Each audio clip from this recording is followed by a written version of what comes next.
Quand un homme juste, un homme bon se met en travail, ou un fardeau pour les âmes, ou en travail, l'un ou l'autre. Je pense que le mot « en travail » est un meilleur mot. Fardeau ou en travail, quel que soit le mot que vous choisissez, mais quand une âme devient désespérée, en travail, la prière fervente et efficace de cet homme qui peut présenter le signe, ça produit quelque chose.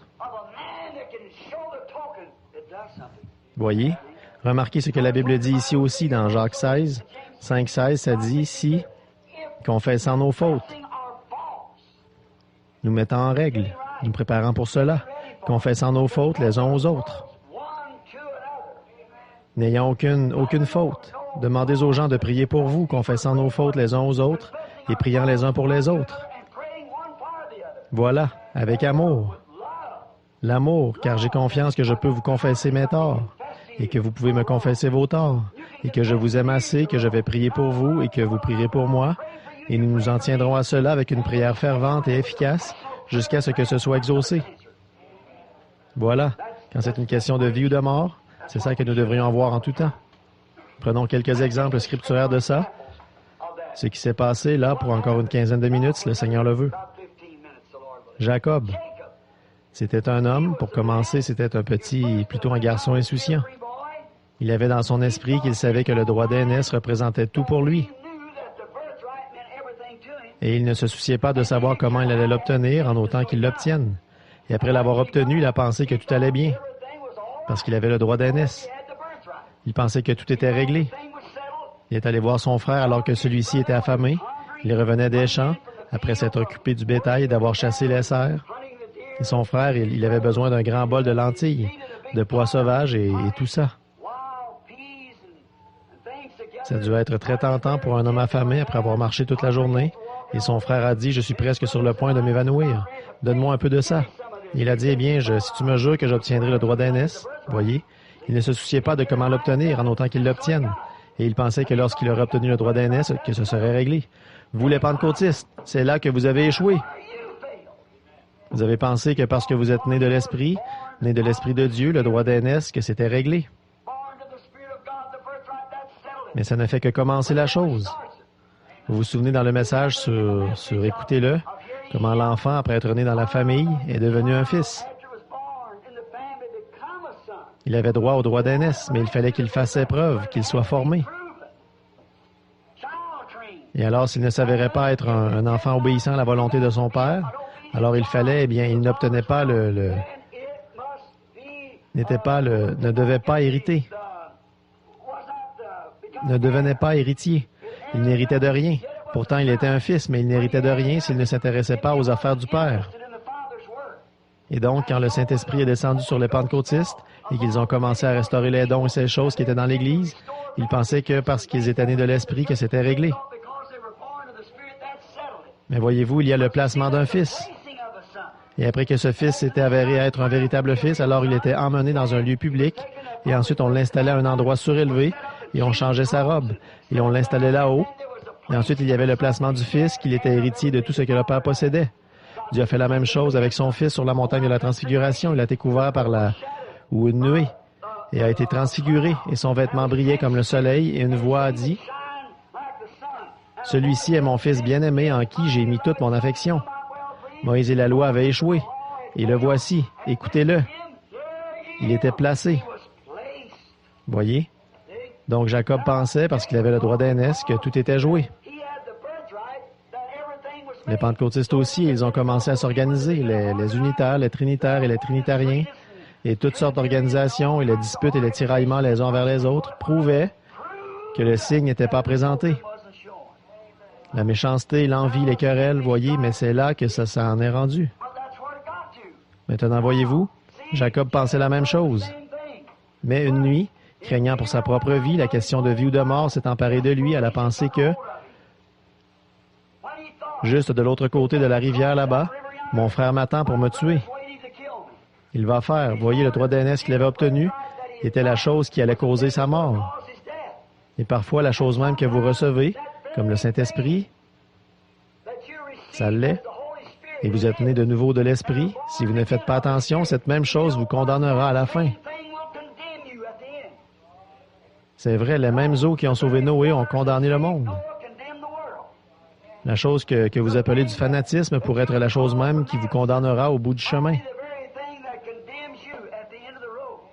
Maintenant, Jacob savait que sa vie tirait à sa fin.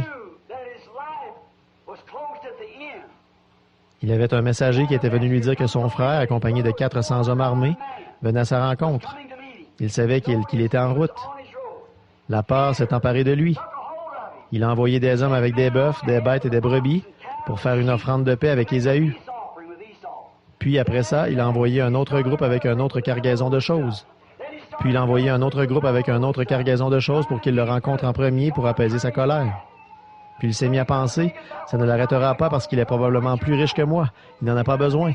Alors il a pris ses femmes et ses jeunes enfants et les a fait traverser, afin qu'Ésaü voie ses petits-enfants et ses femmes. Et certainement que ses propres petites nièces et neveux, il ne les tuerait pas. Alors il ne pouvait toujours pas le faire.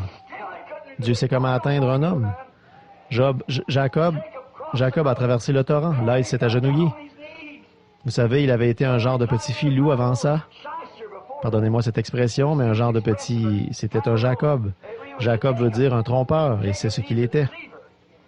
Mais il fallait que quelque chose lui arrive. Là, avec l'énergie du désespoir, là, alors qu'il faisait face à la mort,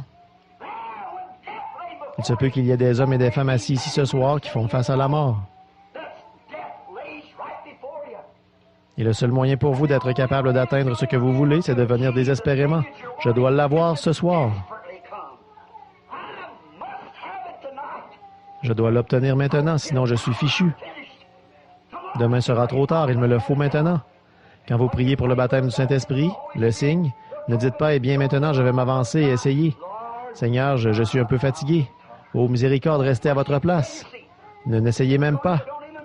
Si vous venez en disant, je vais passer dans la ligne de prière, on mettra de l'huile sur ma tête, je vais voir si je me sens mieux. Autant rester assis où vous êtes. Jusqu'à ce que vous arriviez au point, jusqu'à ce que toute l'Église arrive au point où c'est une question de mort ou de vie. Vous devez l'avoir maintenant, sinon vous périrez. Alors Dieu entrera en scène. Il faut être désespéré pour amener Dieu sur la scène. Jacob a pleuré comme jamais auparavant. Il a imploré désespérément jusqu'à ce qu'il parvienne à joindre Dieu. Et quand il y est parvenu, il a lutté. Pas pendant 15 minutes, il a lutté pour le garder dans son âme toute la nuit. Et pourtant, il savait qu'il n'avait pas la bénédiction. Il a pu tenir bon jusqu'à ce que vienne la bénédiction. Il a lutté désespérément jusqu'à ce que vienne la bénédiction.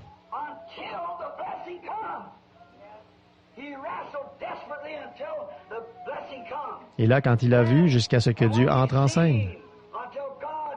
Et alors, avec l'énergie du désespoir, « Je ne te laisserai pas partir », quand il a commencé à sentir la bénédiction descendre sur lui. Bien des gens disent, « Gloire à Dieu, je l'ai maintenant.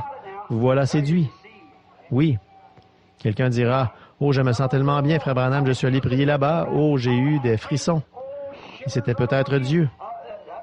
J'ai vu une grande lumière devant moi, peut-être que cela aussi était Dieu, mais ce n'est pas de ça que je parle. La Bible dit dans Hébreux chapitre 6, « La pluie tombe sur les justes et sur les injustes, de la même manière. »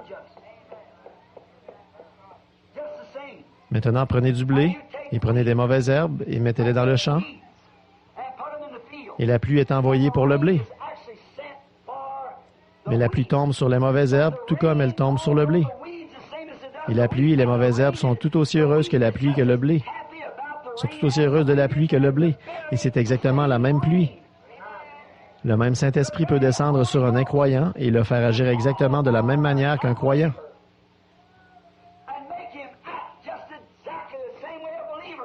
Mais c'est à leurs fruits qu'on les reconnaît. C'est de ça que je parle, c'est le signe. Et Jacob, plutôt,